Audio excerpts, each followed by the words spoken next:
اس کی دعوت دی ہے ہم کو کہ اس کو سیکھیں، اس کو سکھاویں اور پڑھیں اور پڑھاویں۔ ہاں، اس کو روزانہ کا اپنا معمول بناویں کہ روز اللہ کی کتاب پڑھیں، تلاوت کا معمول بنانا۔ خالی رمضان تک نہیں ہے بلکہ 12 مہینے جیسے میں نے عرض کیا کہ سال میں 2 دفعہ ختم کرنا، یہ تو قرآن کا حق ہے، اس سے نیچے کوئی درجہ نہیں ہے۔ اور بہتر یہ ہے کہ روزانہ معمول بناوے اپنا۔ جی ہاں، صحابہ کرام کے بارے میں لکھا ہے کہ وہ روزانہ 1 منزل پڑھتے تھے۔ قرآن کریم کے 7 منزلیں ہیں، روزانہ ایک منزل پڑھنے کا ان حضرات کا عام معمول تھا۔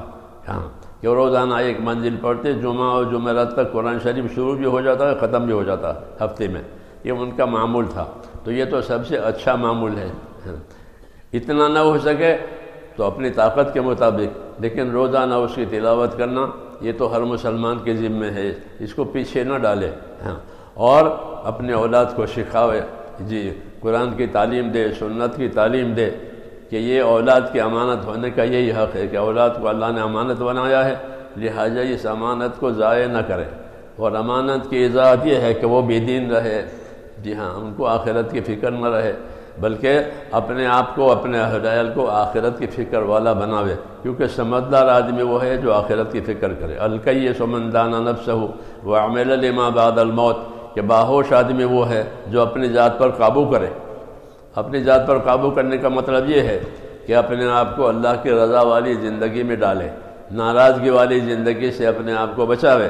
یہ مطلب ہے اپنے آپ کو قابو کرنے کا، کہ الکیس من دان نفسہ، کہ باہوش آدمی وہ ہے کہ جو اپنی ذات پر قابو کرے، وہ عامل لما بعد الموت، موت کے بعد جو عمل کام آتا ہو وہ آج کر لے، کیونکہ دنیا کو اللہ نے دارالعمل بنایا ہے۔